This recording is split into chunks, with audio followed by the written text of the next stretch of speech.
And we are live. Yay. Got my coffee, got my water, got my cigarettes, tea, crackers. Well, I better not eat the crackers while I'm on live. Good morning, everyone, and we are now live from beautiful downtown Crestline in the San Bernardino Mountains of Southern California's Inland Empire. Why did I put this in there? Here. I'm fiddling with the book. I'm not sure where the dust cover is. This is the massive Exegesis. Anyway, I'm in beautiful downtown Crestline in the Inland Empire of Southern California. It's about 70 miles east of Los Angeles. Oh, you evil phone. Last time I turned off the sound on this phone, I missed important phone calls because I forgot to turn it back on. I'll just put it someplace where it won't be so close to my microphone.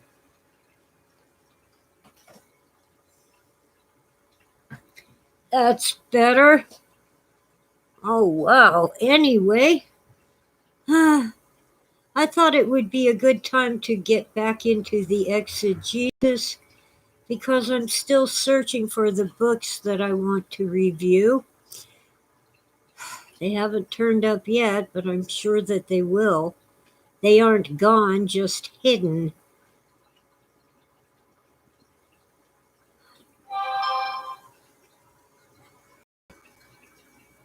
Maybe I ought to put the phone inside the refrigerator so it can't make noise.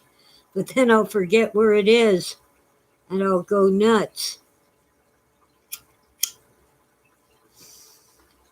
It just loves to make noise when I don't want it to. All right, let's see. We are live. Waiting for my chat room to fill up. I am nothing without my chat room. Well, the exegesis of Philip K. Dick is more an eisegesis, and my older and smarter brother taught me how to spell that. Eisegesis.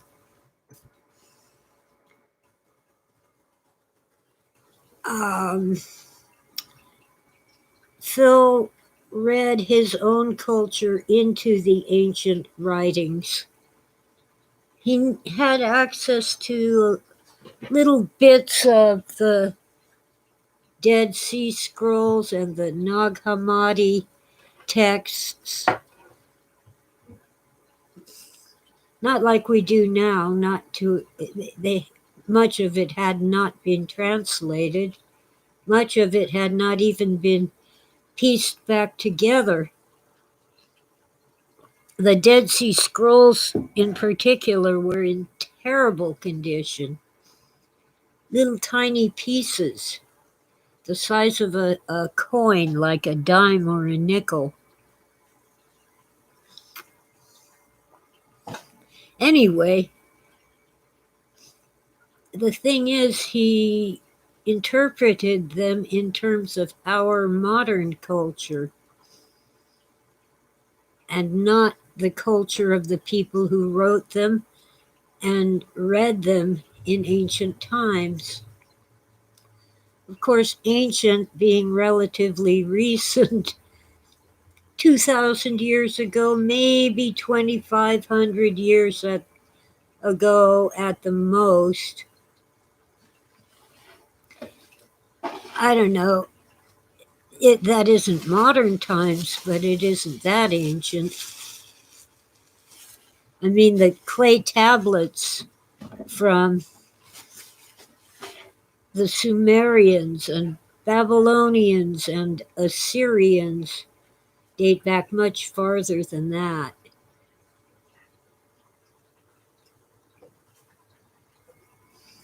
But, you know, we kind of heard of Gilgamesh, but didn't know a lot about his story of searching for immortality. But Phil was aware that Gilgamesh had battled against a monster and made that monster his friend. I'm blanking on the name of the monster. But together they killed a sacred tree, and that was a sin for which they had to pay.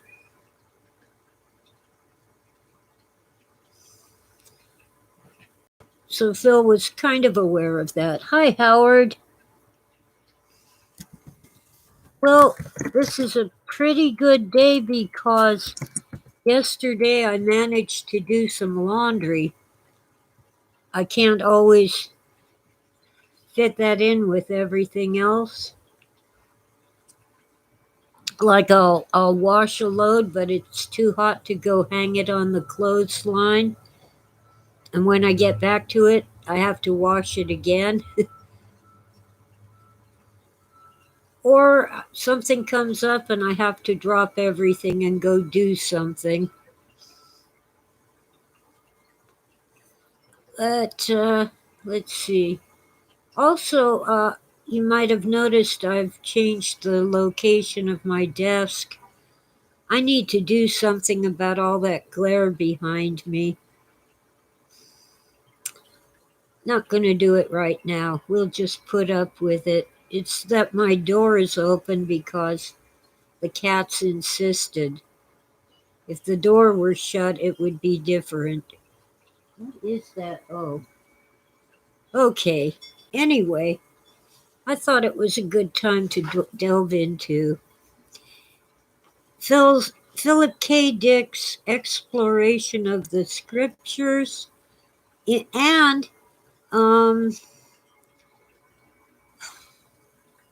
pagan myth, legend, and cosmology, and all those Greek gods and goddesses, Greek and Roman.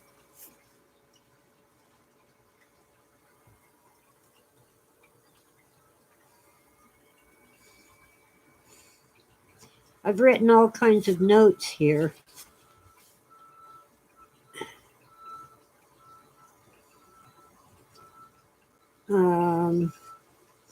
I've had pretty good luck just thumbing through to a random page. So here's 163. Maybe I'd better go back to 162 where the paragraph begins. It's heavy. God, kitties, you don't have to run off just because I turned the chair. I'm back in the office chair instead of Great Granny's rocking chair. My dreams, in which I'm above, looking down, godlike at worthy animals. They suggest the above. Evolutionary view may be correct. There's all kinds of dashes here. If you're interested, dashes, like the letter M as in mother, the double dash, the long ones. Oh, I could be more clumsy if I worked at it. Oh, don't close, you evil book. Okay. I.e., that stands for id est, or that is. God is assisting an animal species to grow. And my inner vision of the tall Savior with the staff moving the sheep and cows, etc., under the pale light, the steady white light. Now, this kind of, this looking down from above kind of reminds me of the ending of 2001, A Space Odyssey. Yes, Vegan, Lucifer is a copycat. Okay, let's see. Hi, Tipple. Hi, Vegan. My chat room is filling up with good people, smart people. And this white light, of course, kind of reminds me of the Bardo Thirdal. Where'd I put my water? New used desk, I should say, given to me. So I don't know where I put things. The Bardo Thirdal, the Hindu afterlife, where they say don't go to the smoky red light, go to the white light. And then there's that Catholic exorcist, Malachi Martin, who says, don't go to the light, it's a trick.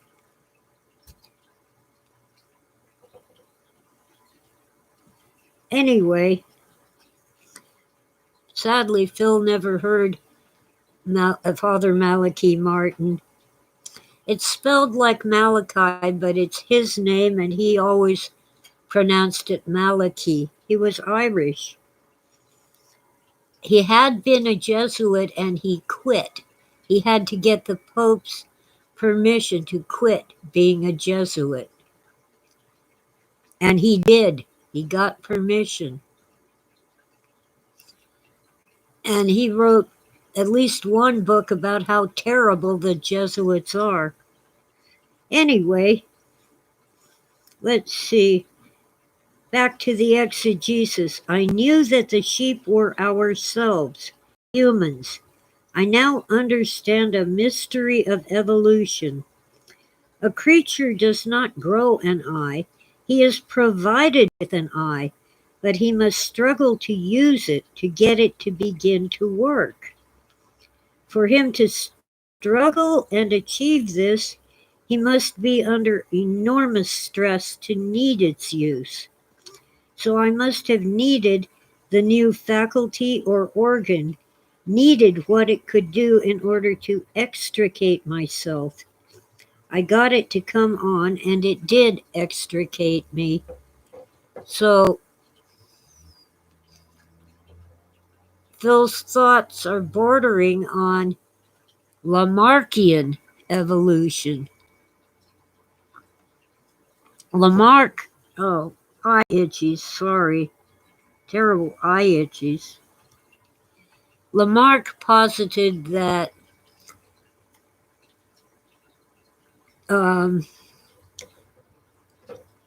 he called it the inheritance of acquired characteristics.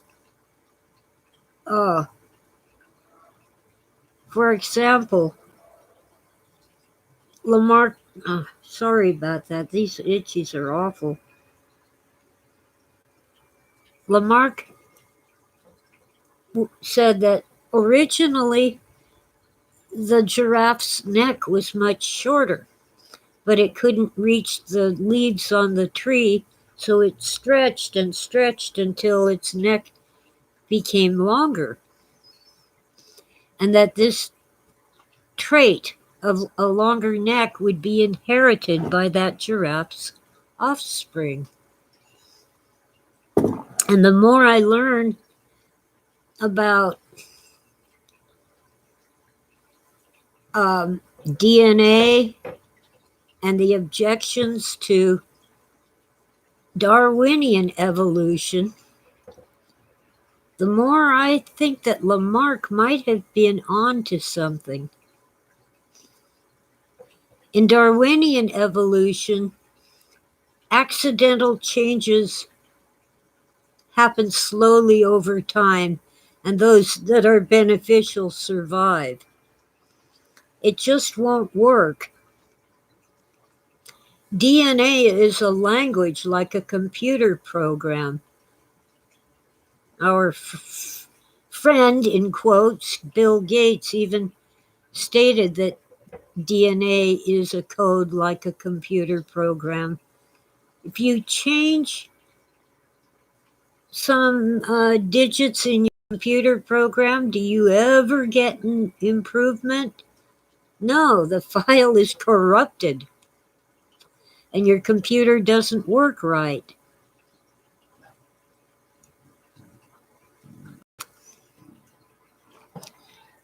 But suppose that giraffe stretching its neck, well, that would require the giraffe to grow more bone, more muscle, more cartilage,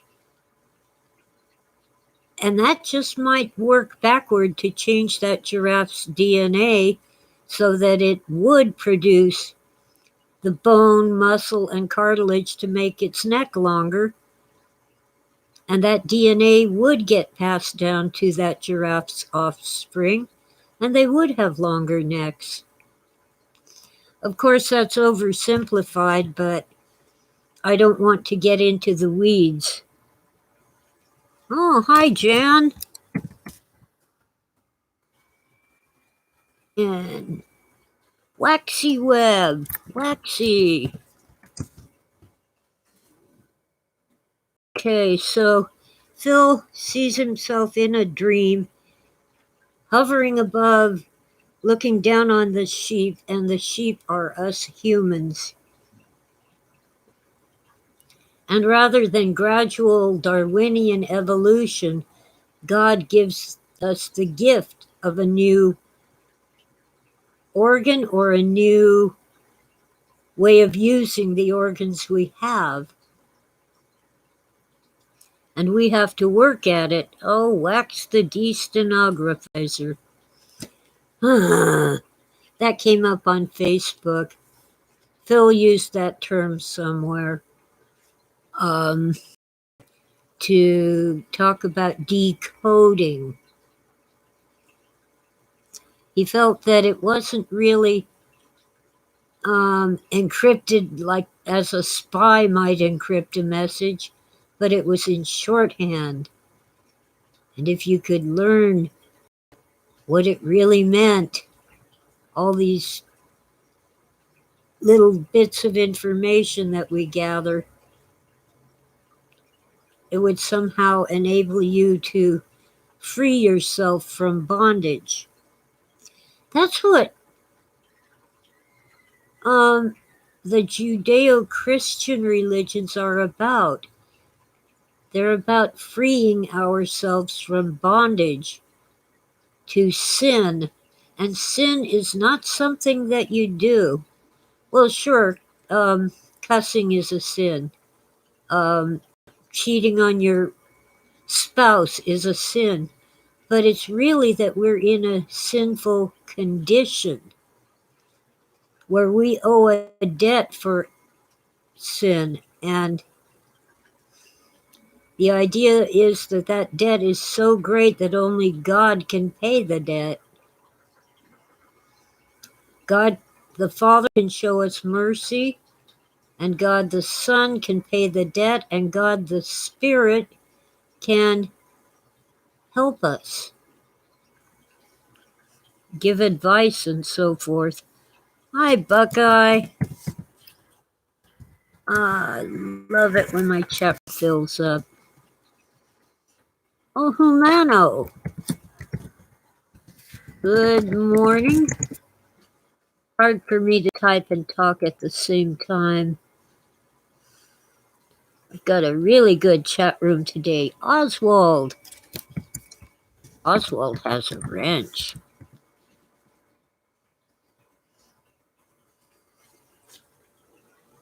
All right. Tim. Tim is here. Okay. So I'm not reading that paragraph again. I'm at the bottom of page 162 of the Exegesis of Philip K. Dick, and I'll be reading on to page 163. And of course, stopping to talk about it from time to time.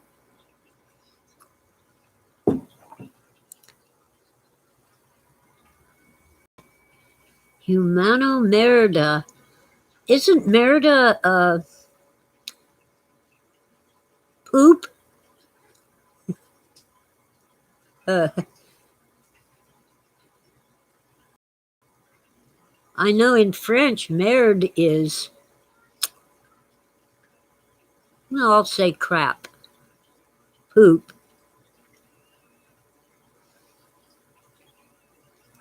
That screen name is a rather insult to yourself. Let me check. Naturally, my mouse went to sleep, and I hate the mouse pad. Translate. Yeah, it is what I thought it was.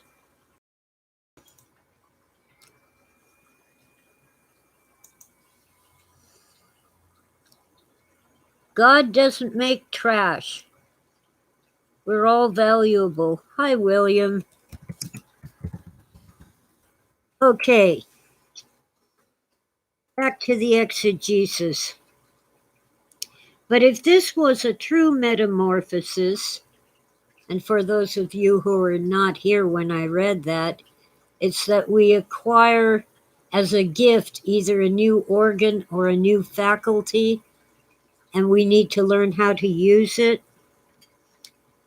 But if this was a true metamorphosis, then I probably have not, just dropped back to what I was. A change set in, perhaps permanent. The butterfly doesn't turn back into the worm. Oh, Phil, they aren't worms, they're caterpillars. Well, anyhow, it worked well enough and long enough to solve the problems facing it. And if it receded, it did so after the acute need had been solved by it. Phil felt that something he called Firebright had entered into him and helped him to do the right things to get out of a bad situation. He had been gang stalked for a couple years, and he was still paranoid, but justifiably paranoid, and injured, damaged, traumatized. And this Firebright or Zebra or Valis helped to soothe him and heal him.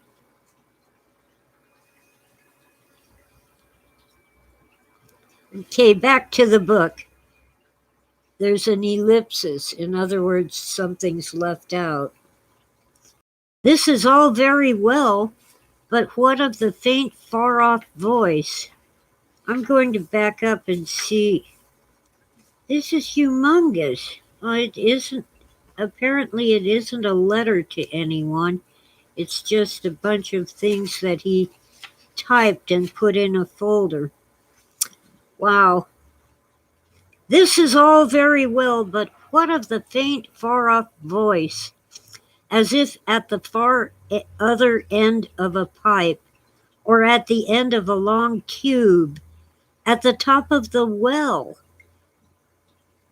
Assuming that we're down in the bottom of a well, being on Earth while something like the Valis satellite in Earth orbit is speaking down to us.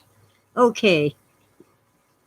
Speaking distantly, but distinctly, coaching me, informing me in hypnagogic and hypnopompic states, in dreams, in deep night fatigue while awake, and sometimes in Attic Greek. Well, it wasn't Attic Greek, it was Koine Greek, the Greek of the New Testament, but we'll let that go. How does this patient, informing voice fit in? Explain that, Phil. So he's telling himself to explain something he said.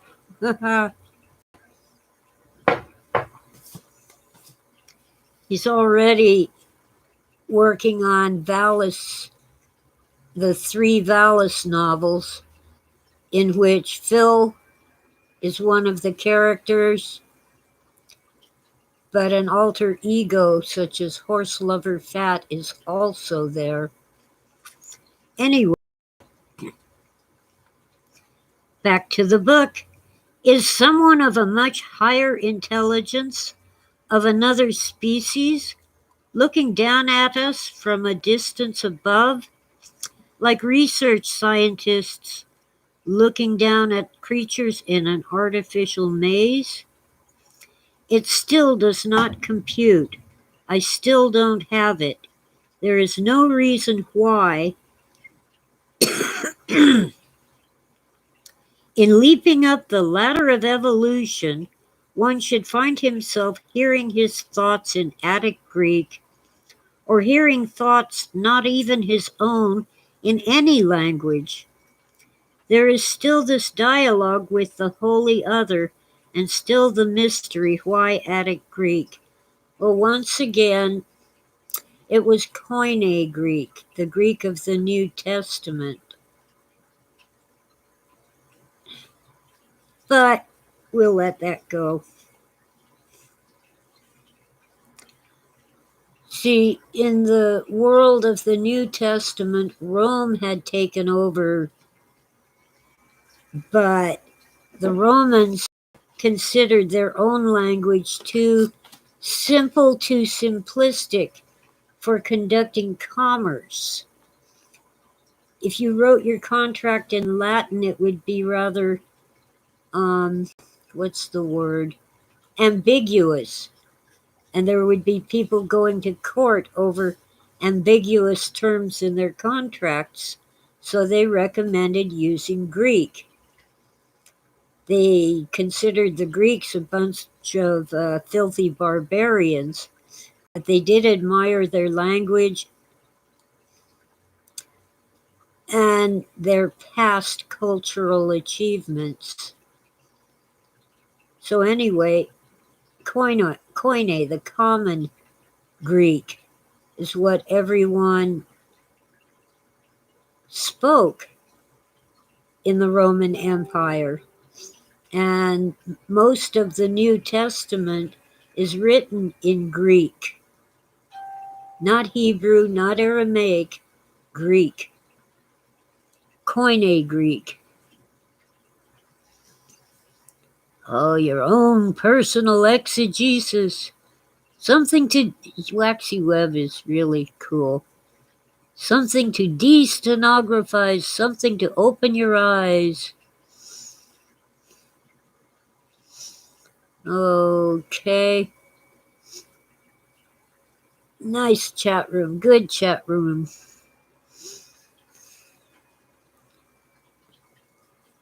Oh my, it is killing me again.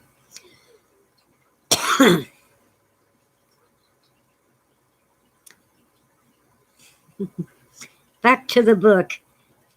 This points so to the past, to the time of Socrates. Now, Socrates would have written in Attic Greek. So would Plato.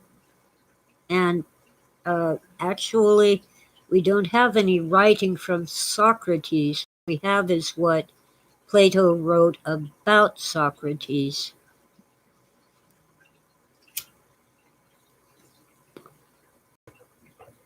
Anyway, this points so to the past, to the time of Socrates, to his daimon, or D-A-I-M-O-N. It's demon in the sense of a spirit, not necessarily what religious people think of when you say demon.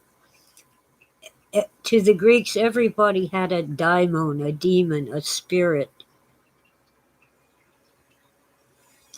Angels and demons, that's the wrong context. It just means a spirit. To his daimon, there I said it, my daimon. Maybe all of them are his. Specifically, A Greek speaking originally one. Attic Greece is somehow the core, the matrix for all this. Why? So he's thinking that maybe everything he hears in these disembodied voices, not necessarily disembodied, sometimes seeing a person talking to him.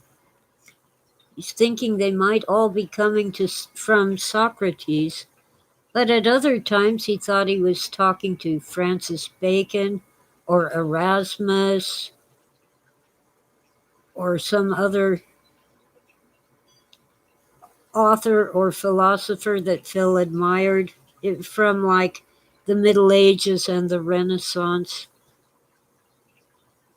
and to some extent the Enlightenment.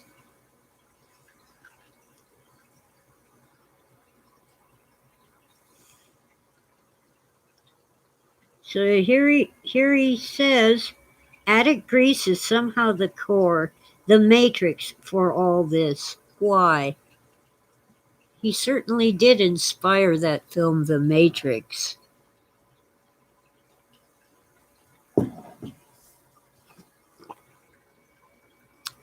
Well, I gave up many years ago on my bimbo-in-law, long story, daughter-in-law. She thought she had a diamond ring. Now I know that not everybody says diamond, but you could at least say diamond, not diamond. Nope, it's a diamond. Okay, have it your way. All right, the daimon, the demon,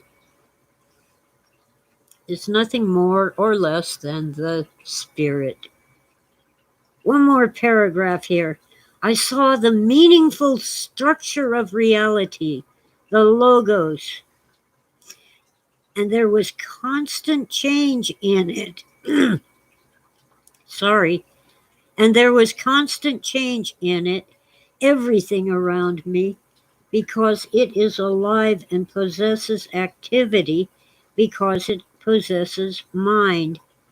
Now, you've probably noticed that the English translations of logos, yes, I know it's logos, but I grew up saying logos.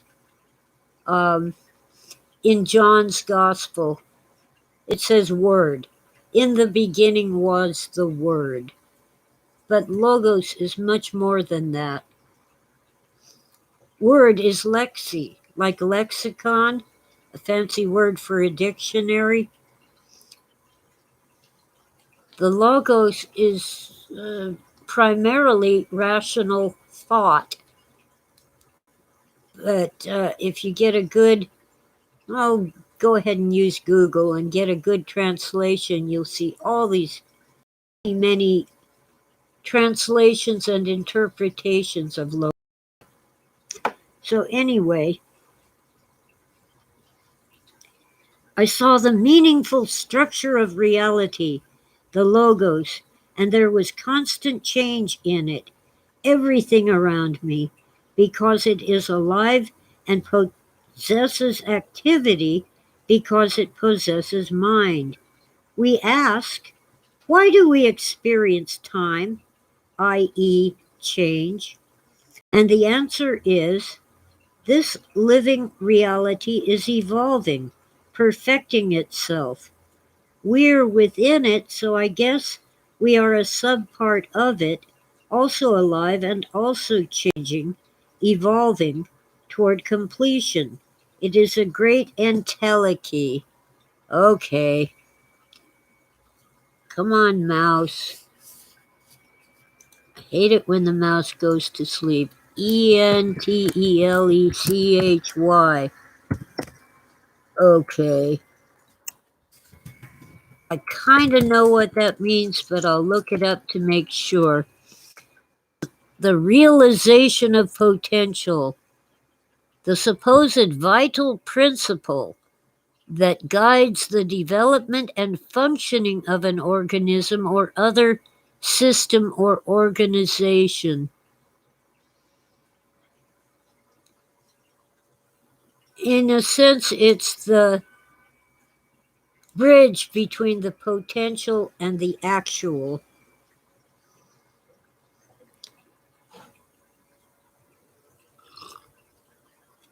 Entelechy organizes the potential and makes it actual. Not to be confused with self-actualization. Okay, and then, quote, I am the breath of my Creator, and as He inhales and exhales, I live. Something Phil wrote in 1967 in Latin when he took LSD. Okay, that's enough. It's making my head explode.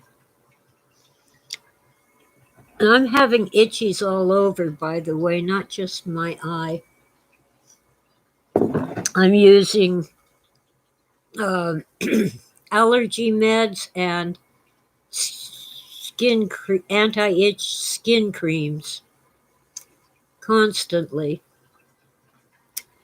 I chose to get the Pfizer vaccination. I took the first shot. I am never taking the second one.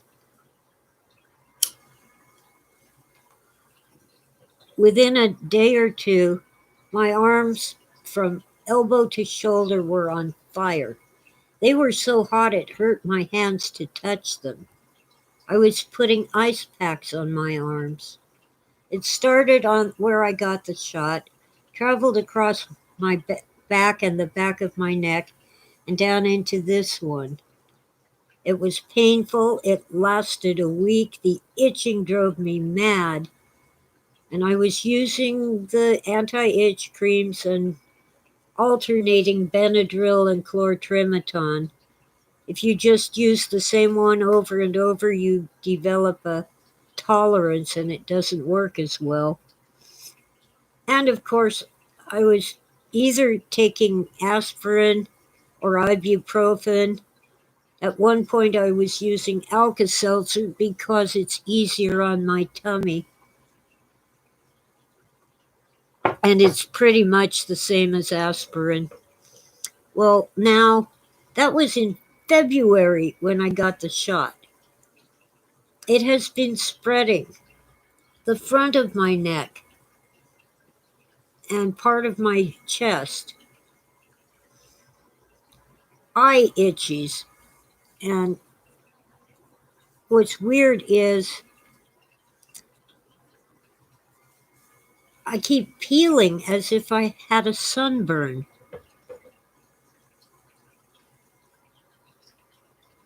If I absolutely ever have to take a vaccine for that virus, I will wait for that Novo that they're making. The Johnson & Johnson isn't as effective as the others, and it can cause blood clots. But if I can't wait for the one that's in development now, Novo something, I'll take the J&J, the Johnson & Johnson. But this mRNA stuff is not something to fool with.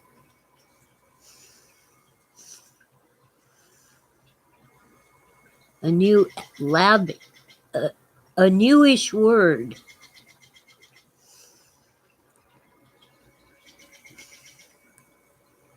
Well, you know, I've gotten some flack for taking the vaccine, like, oh, you caved to the overlords. No, I made a decision. And no one has the right to order me not to get the shot. Not any more than I would have the right to order you to get one. It's my decision. Now, Apparently it was a poor decision, but it's done. And it's just as fascist and totalitarian to order me not to get the shot as it would be to order you to get one.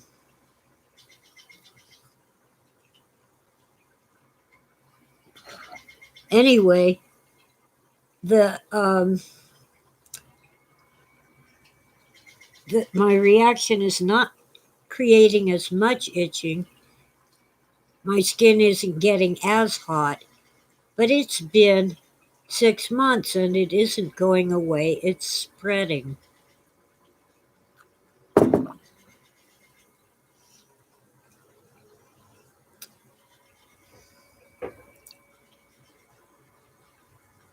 Bad decision. But now I know, and I'm not getting the second shot. If I have to just stay home and not participate in anything, all right, beats getting that shot.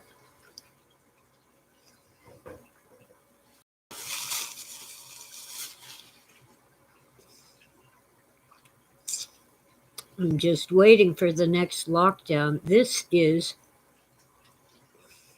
people are talking about socialism and communism.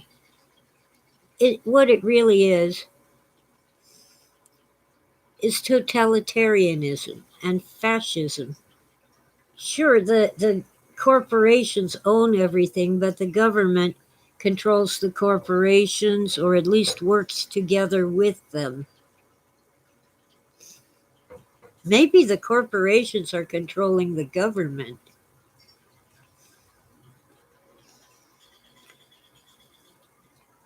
Let's look at California since I was born and raised here. We are not in a true drought. We are dumping tons of water into the ocean to save some fish called the Delta smelt, which is actually an invasive species about the size of your goldfish if you have a fish tank in your house. Little tiny thing. It's invasive, it's not native, it doesn't belong here, but the tree huggers who claim they're for the environment insisted that we save the Delta smelt. It's driving out the native species of trout and salmon. But because they're dumping all that rainwater into the ocean, instead of, it's in a reservoir, but the pump they use to send it into the, I want to call it the Grand Canal, the California aqueduct might chop up the smelt and kill them. Um, it might. Well, because all that water's going into the ocean, they have been pumping out the groundwater for the cities of Northern California. The farmers in the big valley, the great Central Valley of California, used to be able to just dig wells and water their crops. As the water table began to fall, because the water is being pumped out to provide water to the cities, the farmers began to depend more and more on the aqueduct. Now, never mind watering crops, they'd like to have a glass of water to drink, maybe take a bath and wash their clothes. The groundwater has been pumped out to feed cities in Northern California, and now they've depleted the natural water supply so badly that we have this thing called the Dixie Fire. One of the biggest fires in California history. Let me find a link for you. CAL FIRE, that's our state agency.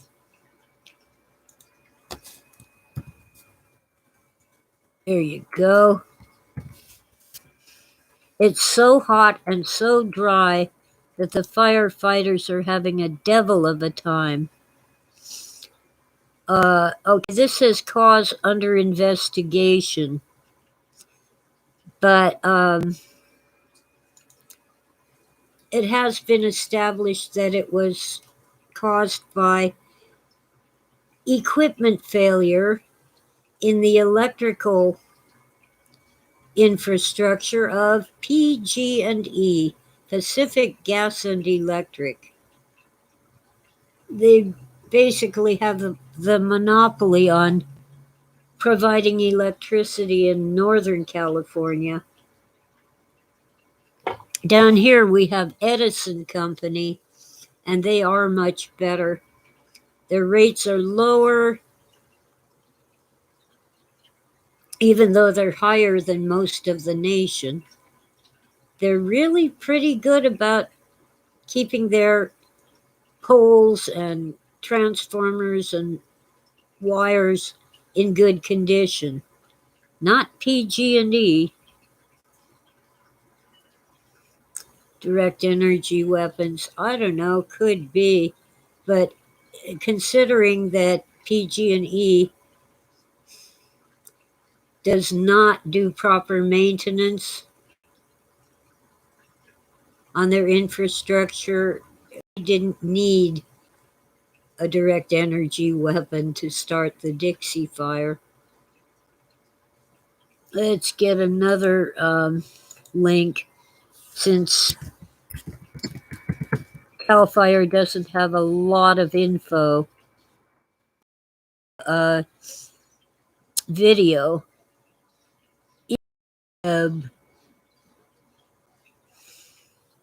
Here, well, okay, let's go with Fox News. At least it isn't Wikipedia. I have mixed feelings about Fox News. Okay, now it is the largest fire in California history. The story was published 2 hours ago. Worse even than what was that fire called? It burned down the town of Paradise. That was horrible. All right, now they're saying that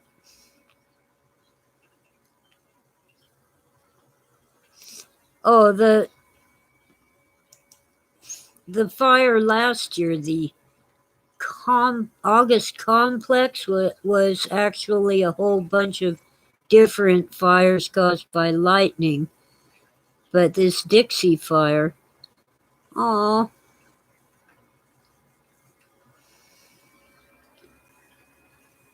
there's a horsey and a deer. The photos are heartbreaking.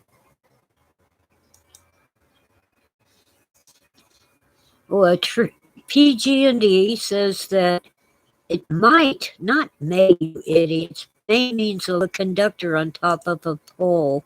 Danger. Oh, you evil. Okay, skip the ad and close the video. Stop it. They have a video they want to play. No. Heat warning and advisories in effect across the U.S. Well, down here, I got to close this page. Sorry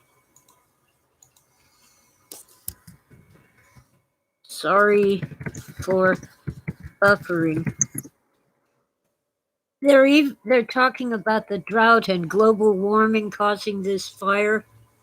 Don't you suppose it might be that we're dumping millions of gallons of water into the ocean, and because the Forest Service does not clear the brush or take out dead trees, in many cases they are not allowed to, because Supposedly, some endangered species might want to live in a dead tree or in the brush. No, it turns out that if you follow the science, the wildlife thrives in a well-managed forest. Because we put out small forest fires, the brush overgrows and dries out. Because we don't thin out the trees and the shrubs, there aren't enough resources in the soil to support all the trees and shrubs, most of which were planted by humans. Settlers and loggers, logging companies, traditionally overplanted because they were coming back in 20 years to cut those trees down. And most of them did not clear cut. They didn't take down every tree on the hillside. So they deliberately overplanted so the trees are too crowded, too close together, and can't get enough soil, water and nutrients from the soil.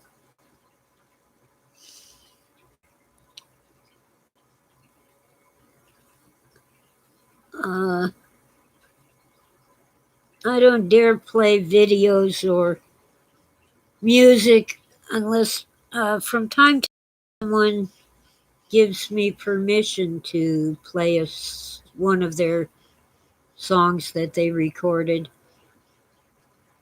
But I've already had false copyright claims on my channel. One time in particular, they shut me down in the middle of a sentence because someone put in a copyright claim. What, for me talking? That's all I was doing. No music, no video. I appealed and won, but that's ridiculous. Rockabilly. I like country music. What we used to call it probably is not allowed. You know the word that starts with S? S, kickin'. You evil phone. Shut up. I hate it. The phone picked that moment. S, kickin' music.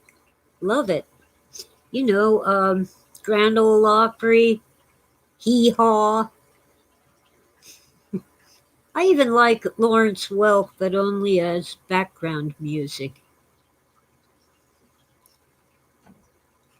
If you don't know who Lawrence Welk is, he had the champagne music makers, and they'd have these bubbles flying up all over the stage, over the orchestra, at the opening of his show. Was it champagne bubble makers or champagne music makers? Anyway, very soft, easy listening, instrumental music, occasionally with a solo singer.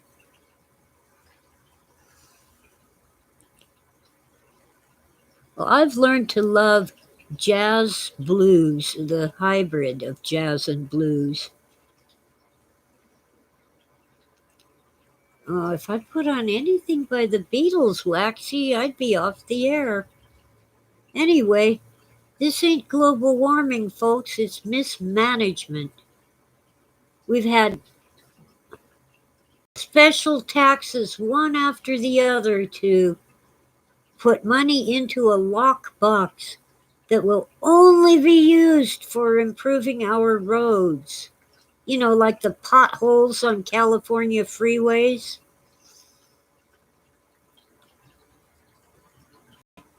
Never happens. You can tell when you enter another state from California because suddenly the road doesn't have any potholes.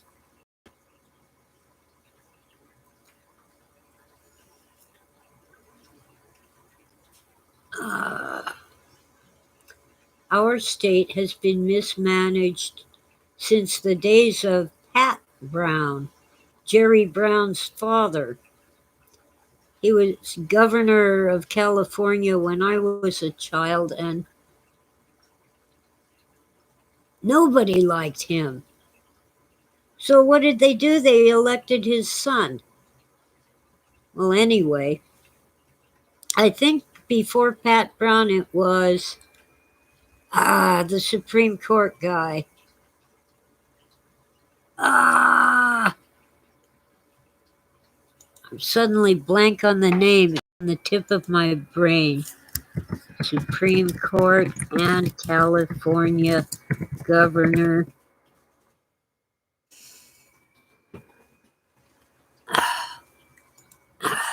1950.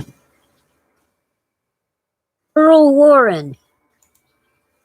He was a California governor and became the Chief Justice of the Supreme Court and presided over the, come on, brain, that committee that investigated the JFK assassination. How do I not know that? Warren Commission, named after Earl Warren. The one that, thank you, Howard, the one that concluded that Oswald acted alone and a magic bullet hit 2 different people in 3 or 4 different places and then magically disappeared. Yeah. Well, I've watched the various videos over and over, and it looks to me as if John F. Kennedy was first shot in the back to paralyze him so he would have to sit there and get shot. But the one to his head came from the front. So there had to be at least 2 shooters, and more recent investigations of the acoustics from a recording that was taken from a police motorcycle, they definitely found that there were different shooters, at least 2 shooters shooting from different directions. I don't think Oswald shot anybody that day, but we'll never know. All we can do is speculate, and we try to base our speculation on the evidence. But I do know that the so-called Zapruder film has been severely edited. When you're looking across the street on the Zapruder film, there should be more people there, people with cameras, and they aren't there. And when you look at other videos looking toward where Zapruder was supposedly standing, you can't find him. He isn't there. So all of these videos must have been doctored. The one thing I do know, on the day that it happened, the network news on the television showed it over and over. Apparently not in every place in this country, but in the Los Angeles area, they showed Kennedy slumps over, his head falls forward. Jackie takes his head in her hands as if she's saying, "What's wrong?" And then his head is blown off. And she's, removing her hands.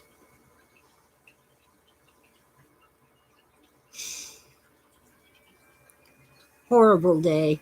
We didn't like JFK. We thought Kennedy was a communist. He wouldn't even be a Democrat today. He'd be maybe a moderate, but almost certainly a conservative by today's standards.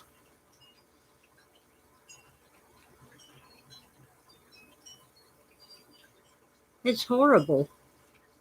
What we have is a noisy minority demanding, petulant little children stomping their feet, holding their breath, and then screaming, "I want! Gimme! Give me what I want!" And those who are supposedly in power, in authority, giving in to them.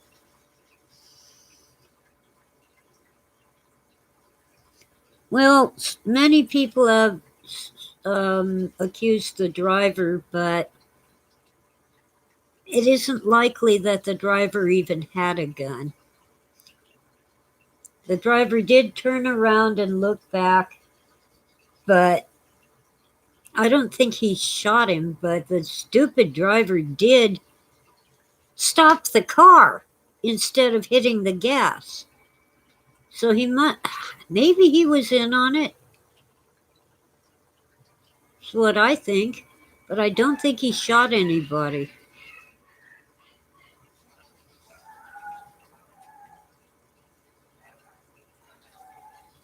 My neighbor's yappy little dog sounds like it's being, attacked, but it's really just barking at people.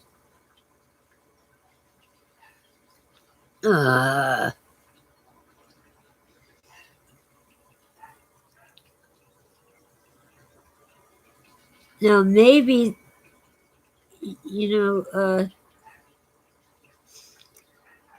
maybe this organization shot JFK, maybe that one did, but there were so many attempts on his life that even though I cannot tell you who fired the fatal shot, I can tell you that they all did it because they all tried to kill him. All the suspects. Castro, Khrushchev, the CIA. Oh, the CIA is so evil. And Kennedy had promised to tear the CIA apart because they had usurped the power of other agencies. They were operating within the United States, which it goes against their charter.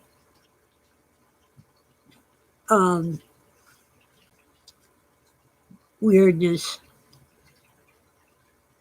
But that led, that was 1963. That led into, nobody liked LBJ. Lyndon Johnson, Kennedy's vice president and then president after Kennedy was killed.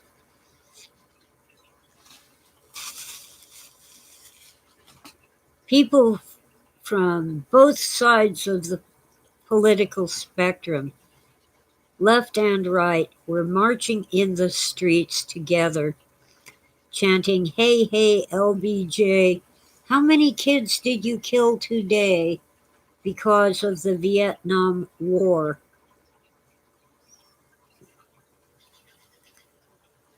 It was horrible. Followed by Richard M. Nixon, who established the DEA, the Drug Enforcement Administration, which almost certainly was the agency that gang-stalked Philip K. Dick. They thought Phil was more powerful and more important than he really was.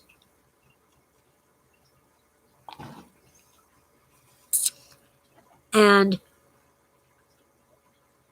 an acquaintance of Phil's tried to recruit him for what he claimed was an organization so secret that even the CIA didn't know they existed. Who knows? The guy could have been crazy. He could have been playing mind games on Phil. But that guy made the phone call that got Phil out of his house when the group of whoever they were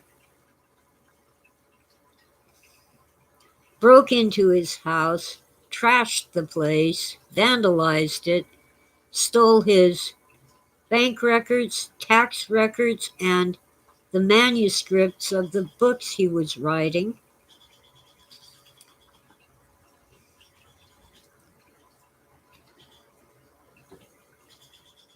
And apparently left valuables sitting out in plain sight. Dumped all his food on the floor. Everything from his refrigerator and his cupboards was just dumped on the kitchen floor. And they used explosives to open his fireproof filing cabinet. Phil said it wasn't even locked, but I guess they couldn't take the time to try the handle.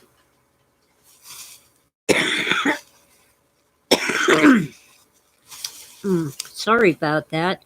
Maybe they were afraid that it might be booby-trapped. Well, Phil wasn't that kind. And Phil claimed that this guy who tried to recruit him had actually taken apart Phil's television and showed him the camera that was being used to watch Phil from his television. Hence, the germ of an idea for a scanner darkly, in which the guy has cameras all over his house, so the undercover cop can nail them for crimes. That didn't just pop into Phil's head. It had its roots in that camera inside his television.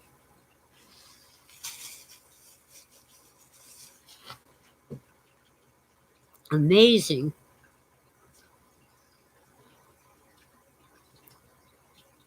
And of course, before that, Flow My Tears, the policeman said,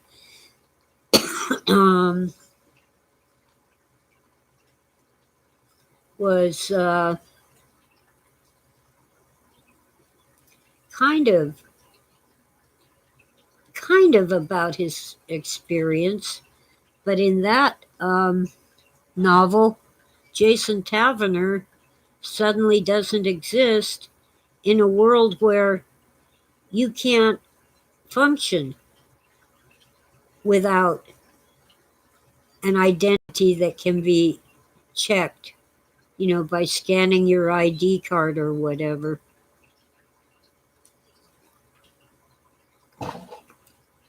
It's kind of based also on Franz Kafka's novel, The Trial, in which a man is tried and convicted and executed without ever knowing the charges against him. He doesn't know what crime he has supposedly committed.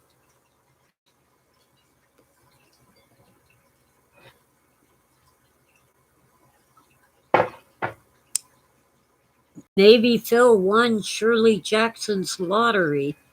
If you've read her short story, The Lottery, the winner of the lottery is sacrificed, executed by stoning. Once a year they hold the lottery and the winner is killed.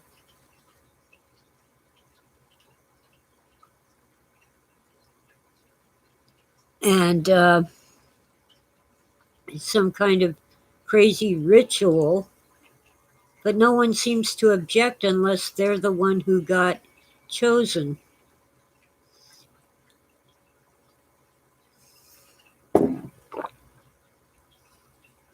And that's a Shirley Jackson story.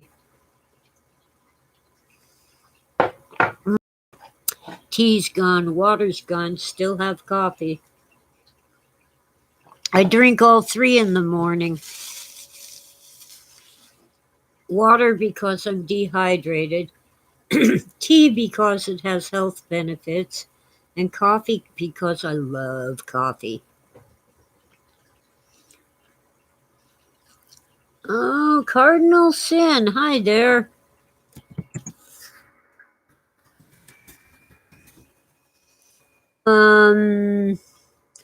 The obsolete man from the Twilight Zone. I vaguely remember it, but it does sound very Phil Dickian.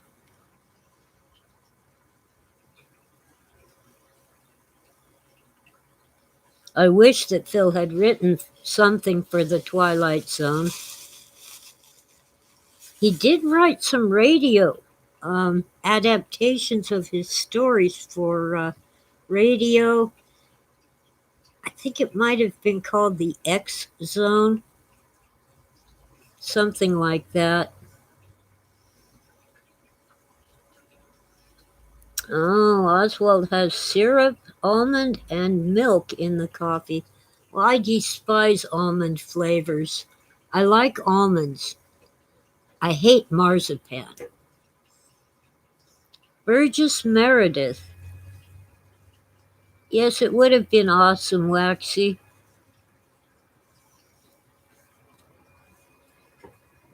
I will never give up coffee, but from time to time I cut time. Ooh, it's almost 10:30. I started a little late, but I'm creeping up toward an hour and a half.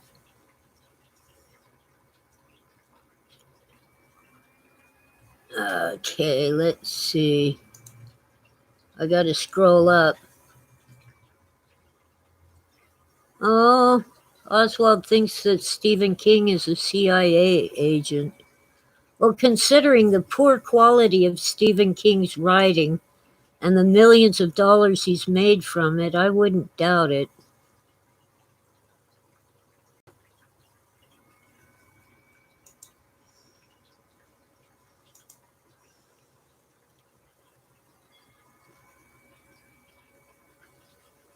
Six radio dramas based on PKD. Yeah, could be, Waxy.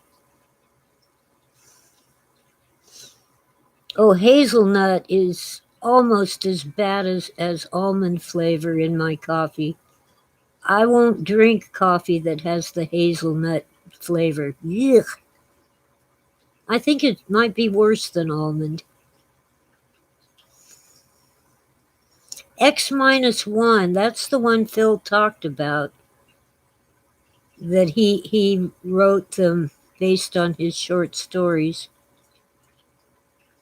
Don't know about mind webs or sci-fi radio. I just don't know. Now, I do like cinnamon in my coffee. Or vanilla.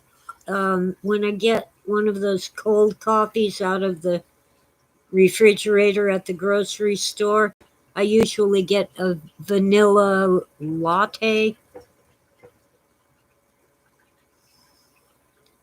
It's really sweet. And vanilla is good in anything. Well, maybe not in barbecue sauce.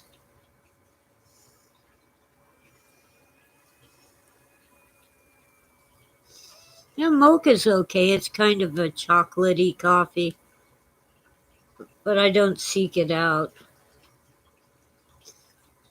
Oh, that reminds me, I'm supposed to have a glass of Ovaltine every day.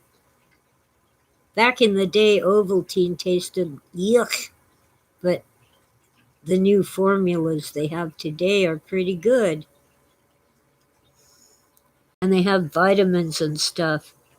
And the milk, of course, has protein. Vanilla cinnamon coffee sounds pretty good if it's cold. Yeah, Well, it doesn't have to have cinnamon and vanilla. It can have either one. I'll put cinnamon in hot coffee because you want, if it's in cold coffee, it can get gritty. But vanilla, to my mind, is good only in really cold coffee.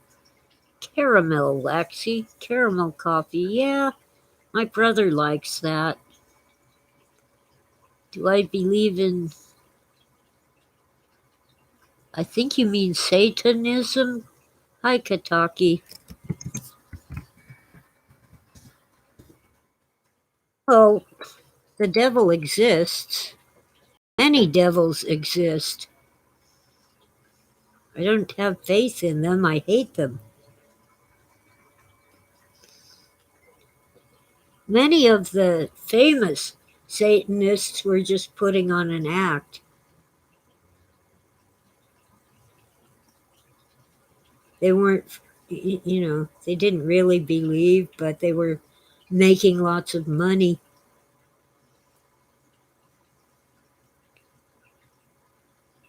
Oh, I hit the R instead of the T. Hockey.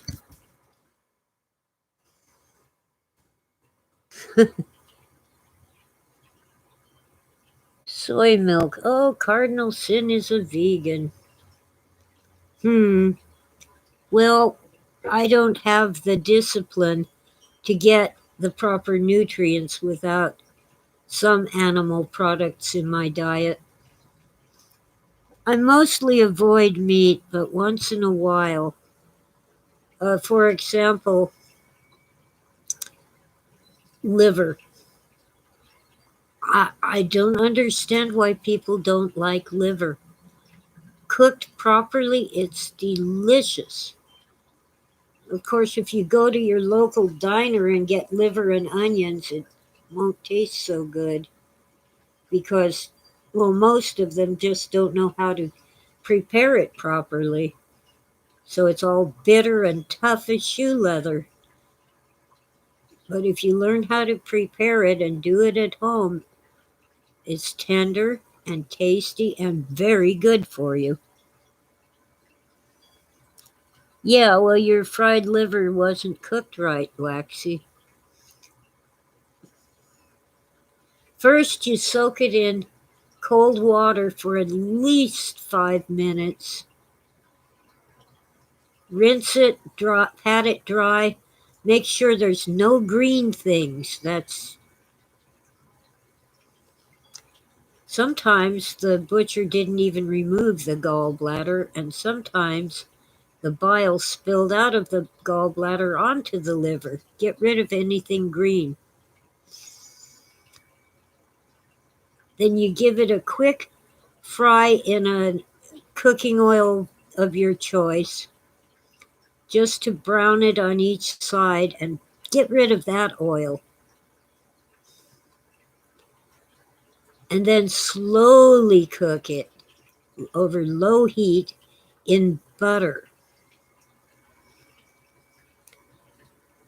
And when you're eating it, you can have as much salt as you want. The salt Nazis are wrong. Salt does not make your blood pressure go through the ceiling.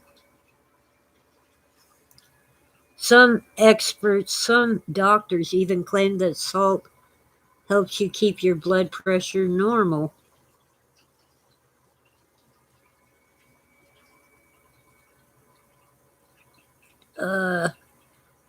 Oh yeah, modern Satanism is crap.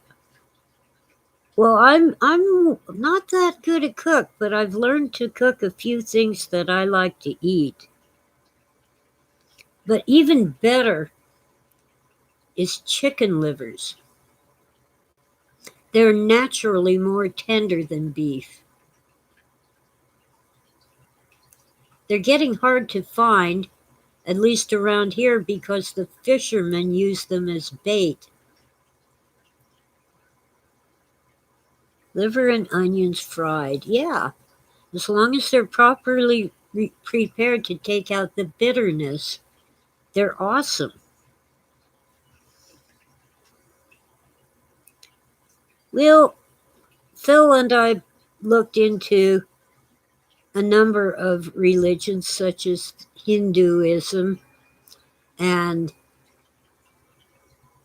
Sufi, the Muslim mystics. Other Muslims don't like the Sufi because they're so mystical. But Cat Stevens, the recording artist, I forget his new name. He's a Sufi. He was actually put on a no-fly list or taken off an airplane not long after the 9/11 Twin Towers attack because he's using an Arab-sounding name, Mohammed something. And people raised a big fuss about it. We all did. Why are you harassing Cat Stevens? He's a Sufi. Yusuf Islam. Thank you, Waxy. I could have sworn it was Mohammed. Yusuf Islam.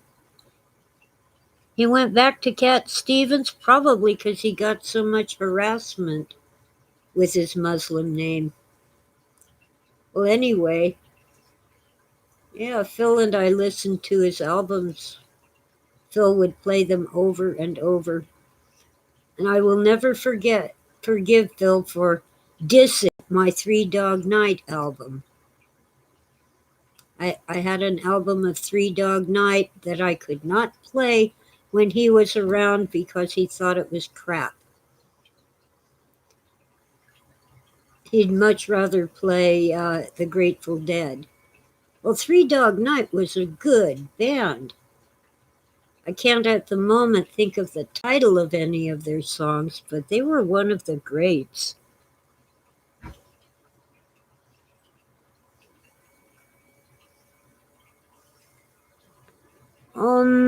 I don't know about incarnated icons, William.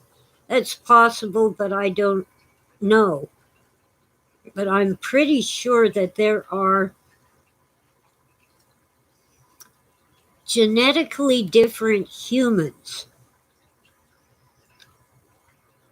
My speculation, it's informed speculation, but better than just a guess. But it is speculative that in the ancient past we had space travel. We colonized nearby planets, and the descendants of our colonists are coming back. And they have been coming back for thousands and maybe millions of years.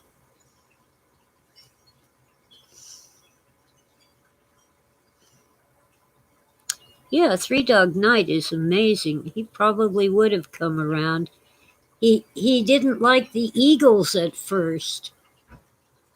And then someone gave him one of their albums and insisted that he play it, and he realized how good the Eagles were.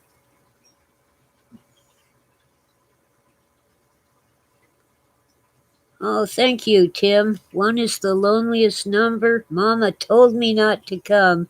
That's my favorite. Mama told me not to come.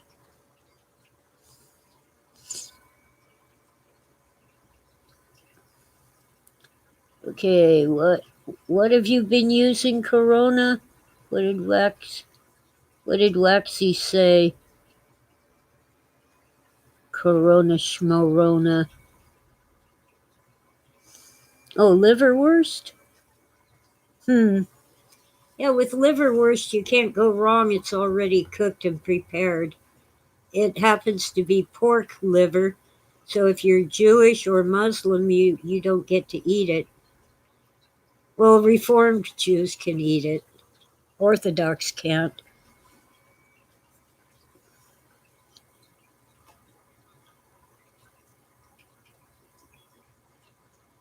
Corona schmarona. I don't know. It seems to me that our system of dating has many problems. we can't really um, rely on any of the methods we use for dating artifacts and fossils from the ancient past. Now, I don't think the Earth is simply 6,000 years old. It's possible that Adam was created 6,000 years ago, but the Earth was already here, and it looks as if people were already here. But I'm not buying the 5 billion years either.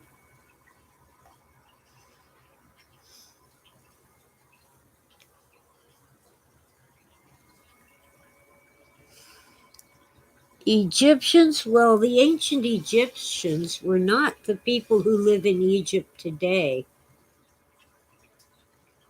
Most of the people of Egypt today are Arab.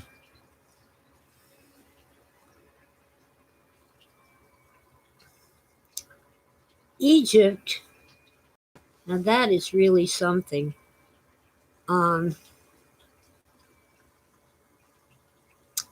Ancient Egypt. Sure, Egyptians built the pyramids, but they were not Muslim Arabs. I kind of suspect that part of the reason why the archaeologists want to say it was the Pharaoh Khufu who had his pyramid built, the Great Pyramid, is because they didn't want to admit that these monuments were built by Black Africans. After all, the archaeologists of the 1800s were white European men and highly prejudiced.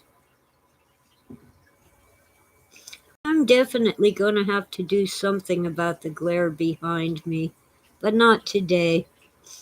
We'll just live with it. I think I'm going to put up a green shade cloth. It's something you buy for your garden.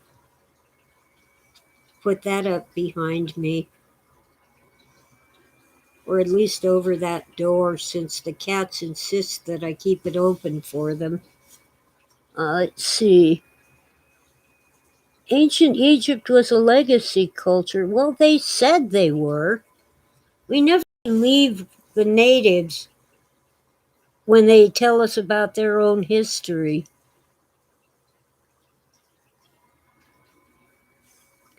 Ah, well, Cardinal Sin, if your dad was cremated, he can't go to the Jewish cemetery. I plan to be cremated because, well, A, it costs too much to be buried, and B, I don't want my body mummified. That's what they do. I can't think of the word we use now, but they pump a bunch of crap into your body so it won't rot. And you can't be buried without doing that unless you go to one of these specialty places that use you to fertilize a garden of trees and such. And that's a relatively new thing, by the way. I don't want my body mummified. I won't be in it when I'm dead. The bangles. Yeah, love the bangles.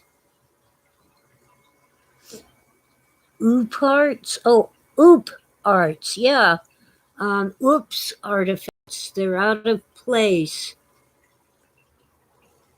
Yeah, there's plenty of oop arts, like a cowboy hat, a petrified cowboy hat found deep in a coal mine in Australia. Now, either they had cowboy hats millions of years ago, or you cannot date things by how deeply they're buried because things don't stay put in the ground, they get moved. Yeah. Okay, out of place, I'll type that. Gotta put that down. P. Artifacts. Oh, of course I have all these typos. Artifacts. My dyslexia really shows when I'm typing in a hurry. Yeah, organic burial. Yeah. Well, I figure if I'm cremated and my ashes are scattered, I'd like to have them scattered, not kept in an urn. That returns everything to the environment. I just don't want to be mummified, and I don't want people thinking that's a good thing. My water's empty. I'll be right back. Oh, dum de dum, dum de dum de dum, dum de dum, dum de dum de dum. Okay. Suffer the slings and arrows of being between sizes of t-shirts. A size small cuts into my armpits, so I don't wear smalls, but the medium tends to be a little too loose. Better too loose than cutting into my armpits. Anyway, on top of that, they seem to think that women want to show half their boobs. I don't. I'm a hermit. Unmarried and happily so. My cat does hog the bed, but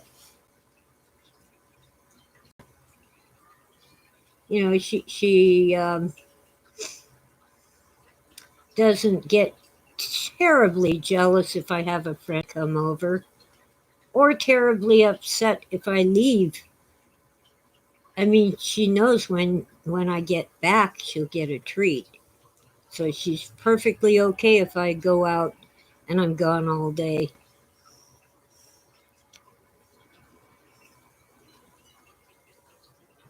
Uh, well, anyway, the exegesis is killing me. I mean, I was there for most of the writing of the exegesis, but writing about it, sometimes I think I'll never finish the new book. Explaining the exegesis or something like that. I have about 70 pages done. That's probably about a third of it, what it will be when finished, maybe only a fourth. There's so much to cover. Dang thing won't stay lit. I've made myself hungry, by talking about food. I don't think we'll collaborate on a book, me and Walter Bosley, but you never know. We have quite different styles.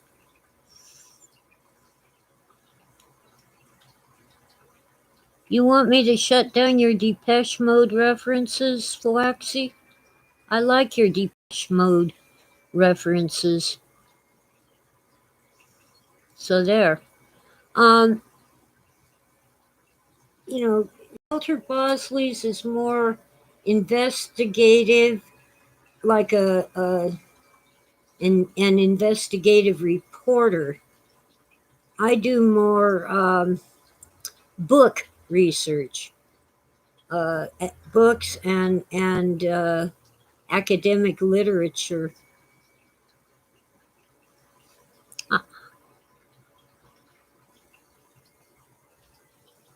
Waxy has no life. Yeah, well, Waxy is building a new life since he gave up the control freak who put him under her spell for so long.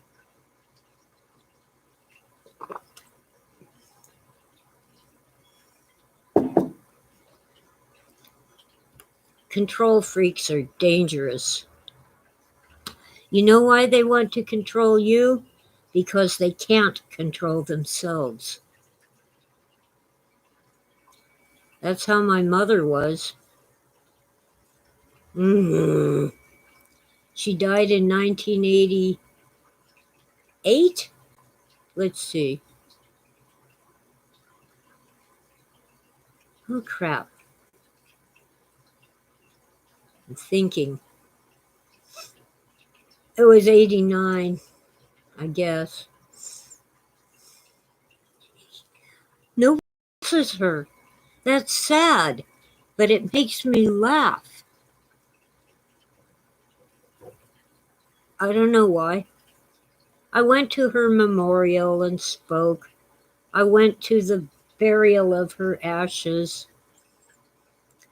And I suddenly realized, because I'd been walking around the little hole where they put the urn, I'm dancing on my mother's grave. And that makes me laugh now. That's usually a threat against your enemy. I'll dance on your grave.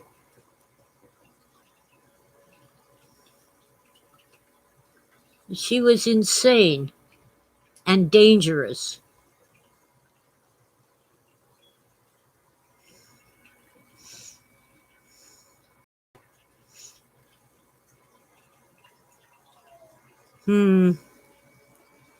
Well, actually, the Valis novel that I did the most work on was Radio Free Albemuth. It was actually the first one that Phil wrote. With a Scanner Darkly, I was part of the, I guess you can call them bull sessions, where we discussed what would happen in the novel.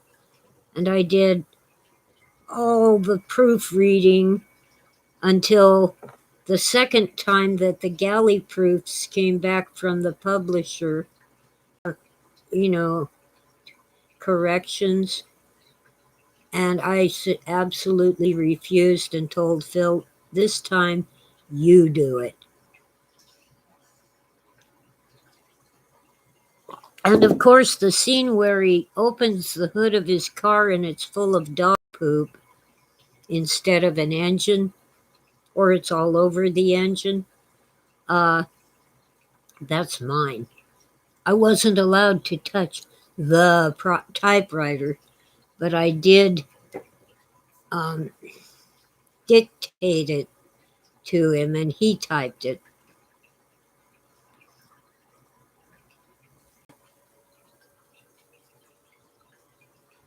Well, you know, it's just so long ago, and yet so vivid in my mind. You know, I have to think about what I did yesterday, what day of the week it is now, and stuff like that.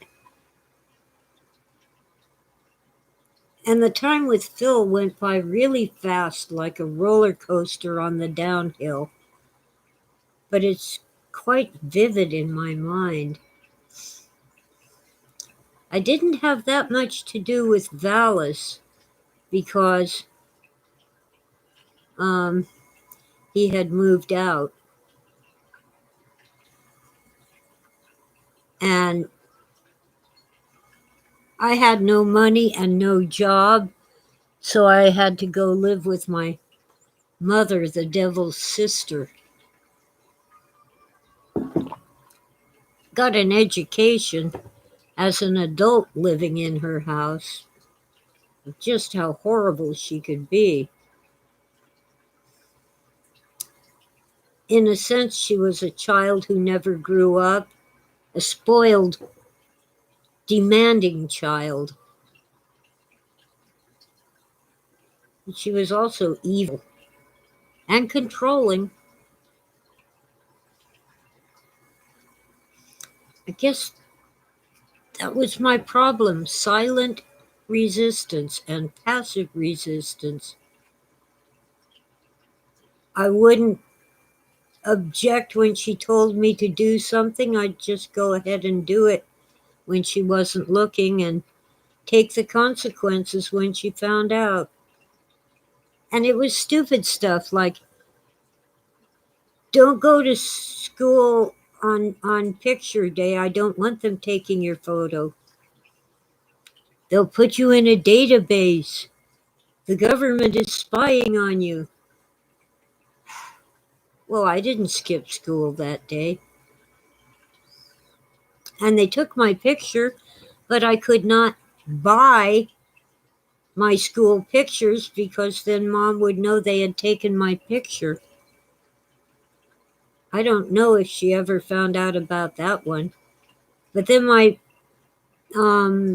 was in the orchestra, the school orchestra, played violin. We had a trip to another nearby high school for a competition, and she told me not to go because they did not have transportation to get us home from there. Well, I went. And when it was over, I called her and said I needed a ride home. And there I was, a little 13-year-old girl at a high school. I sat there for hours in the school office. Even the office staff had gone home, and once in a while the night janitor would check on me. And finally, one of my brother's friends came and got me.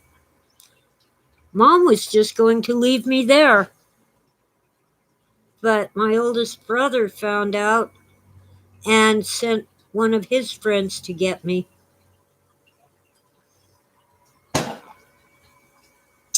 And when I got home, I said, we won. We had won the competition. And Mom said, shut up and go to bed. If I had known where that high school was in relation to our house, I could have walked home. But I didn't know that. And I still would have had to call Mom and say I'll be late coming home. But that was one of the biggest events of my school years in junior high.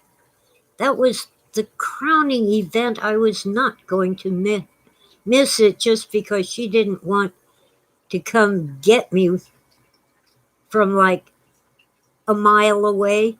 It was only a mile away from our house. But I didn't know where I was. So I didn't dare take a chance on trying to walk home.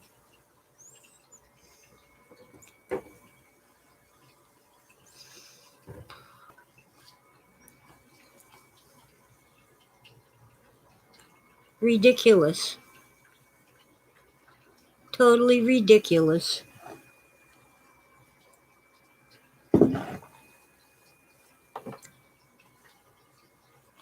One time, and I'll never know for sure what happened, I walked to and from school.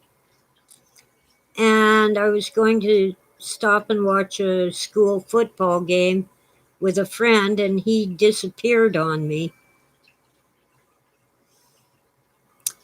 So I started walking home. I was not even late getting home yet when I started walking home. And one of my brothers drove by, and I thought, oh, good, I have a ride. But no, he just shouted, you're in trouble, and drove on. And when I did get home, I was only 5 or 10 minutes late. And Mom, who usually was lying down taking a nap by the time I got home from school, was up and just totally demanding a confession of whatever I supposedly had done. Wouldn't tell me what I was accused of, and I hadn't done anything to confess to.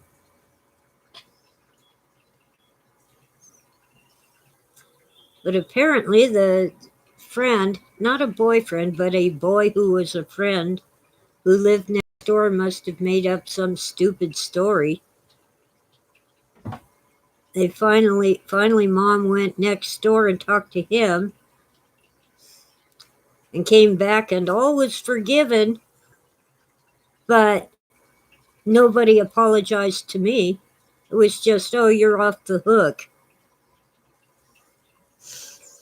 I love the violin. I'm not that good at it, but I can still knock out a D major chord, cardinal sin.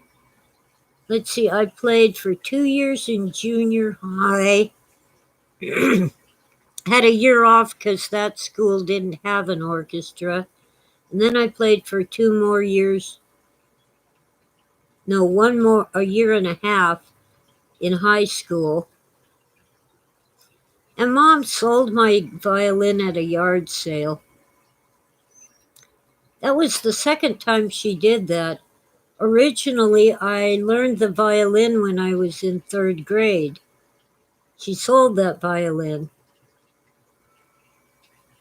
And then when I wanted to join the orchestra in 7th grade, my cousin gave me a violin. And eventually Mom sold that violin at a yard sale. Oh, and then I played cello. When I know if I'd made a mistake, but the audience did, because the cello's more forgiving. If your finger's not quite in the right place, it isn't as big a deal. Oh, Mom was horrible. And a child molester. And when I turned 16, she started trying to pick out boys for me to have sex with, I guess so she could watch. I wasn't having it. And time after time, she'd pick out a gay man.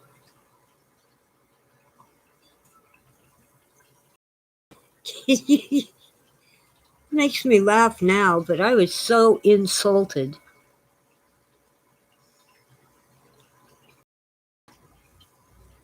And then one time, she didn't want to go to the bar alone, and she often went to the bar, so I went with her. She went home with some guy. I didn't have keys to her car, so I got a ride home.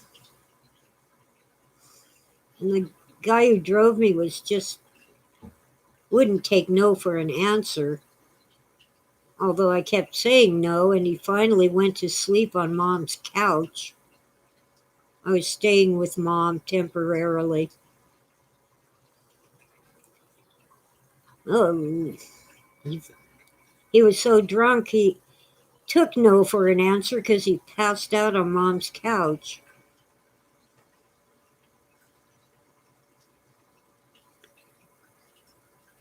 Well, if I hadn't had 2 older brothers watching out for me, I doubt that I would have survived. Especially Steve, who is like, if my brothers had been Cain and Abel, Steve would have been Abel. Rick would have been Cain.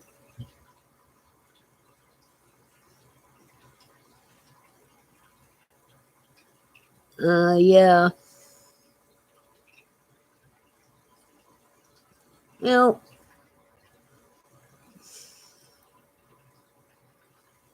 the science fiction community is a mixed bag, Waxy. Oswald, I think what's on the rise is people who are just refusing to participate. Our society is so screwed up. You can't say anything without having your speech censored. The most harmless things. You can't just lead your own life because someone will say, oh, that's all about me. You're attacking me when they're not even on your radar.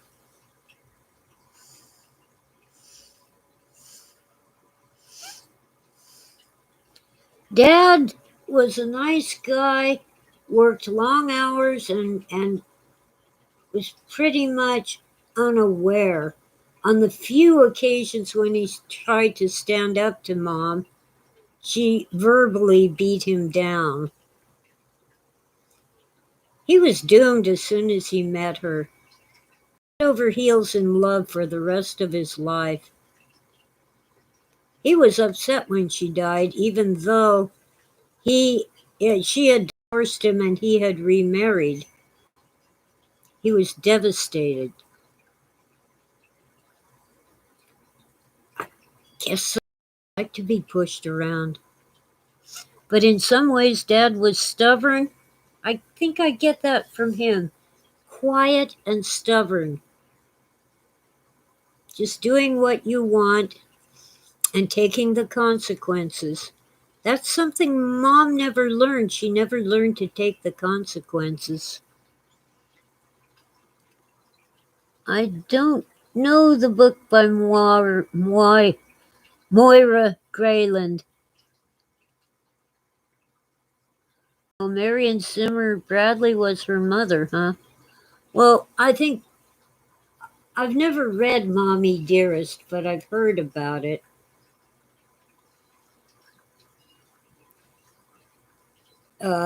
Joan Crawford adopted, I think, 2 children, a boy and a girl, and treated them like dirt. But I'll bet they never went hungry.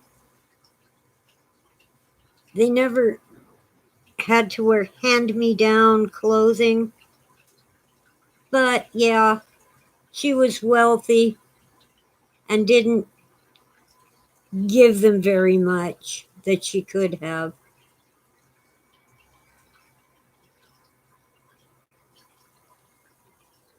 Apparently, they would receive these wonderful gifts from movie stars and other rich people, and they would have to sit down and write thank you notes, and then Joan Crawford would give those gifts to charity. So they had to write the thank you notes, but they didn't get to have the toys.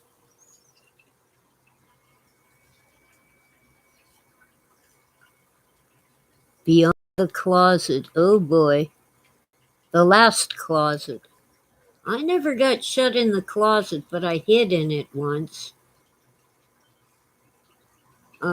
Long story.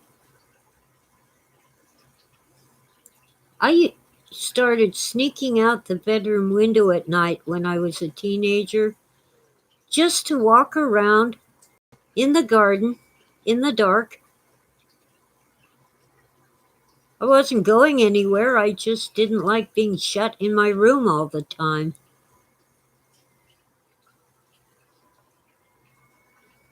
Did I get Secret Missions 5 yet? No, I don't think so.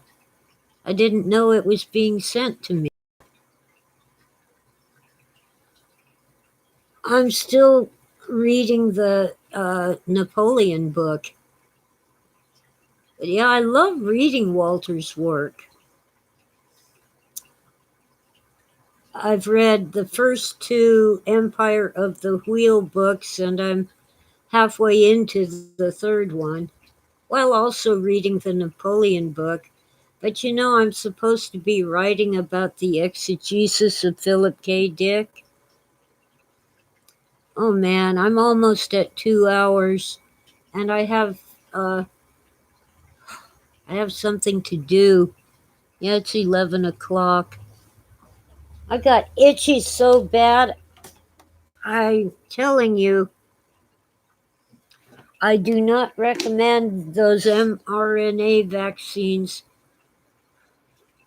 I'm going to have to put more anti-itch cream on and take an aspirin and a Benadryl. My skin is getting hot again and itchy.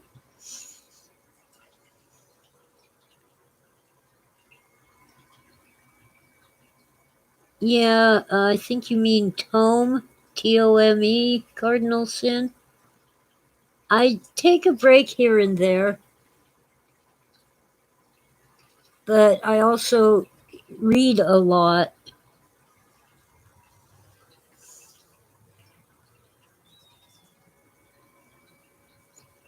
And I have to read to write this book. It's about the exegesis, so not only do I have to go through the published book, but I also have to go through that,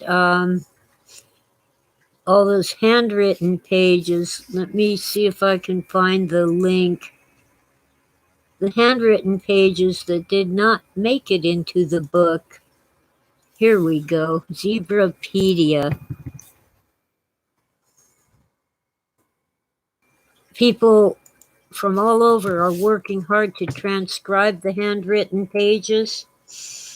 And if I ever find the time, I will go through and correct their mistakes, because Phil's handwriting is atrocious. But I know the words he used, so I can make corrections. That link is for handwritten pages of Phil's voluminous exegesis. At least 10,000 pages, so of course they did not all get into the book. And even so, the book, not counting the appendices, is 895 pages. It has an afterword by Richard Doyle, and a introduction and editor's notes and annotations. It's horrendous and heavy. Sure did talk about him. He did meet a lot of science fiction authors. He said he had the opportunity once to meet Aldous Huxley, but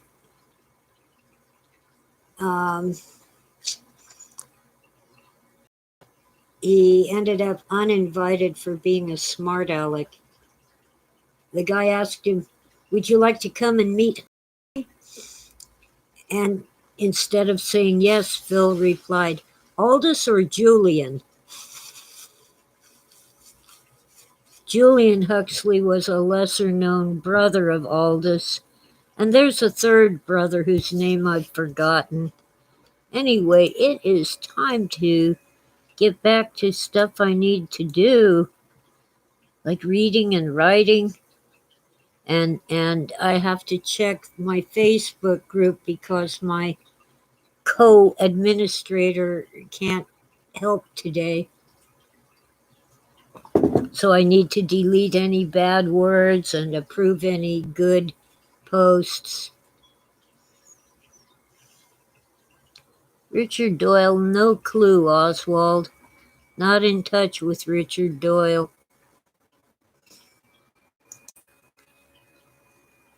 Yeah, let's see. I gotta type in. Thank you all for listening. Oh, I got 9 thumbs ups. Work hooky waxy. Yeah. Okay, I'm gonna get some food and do some work and I'll be back next Tuesday, if not sooner. Bye.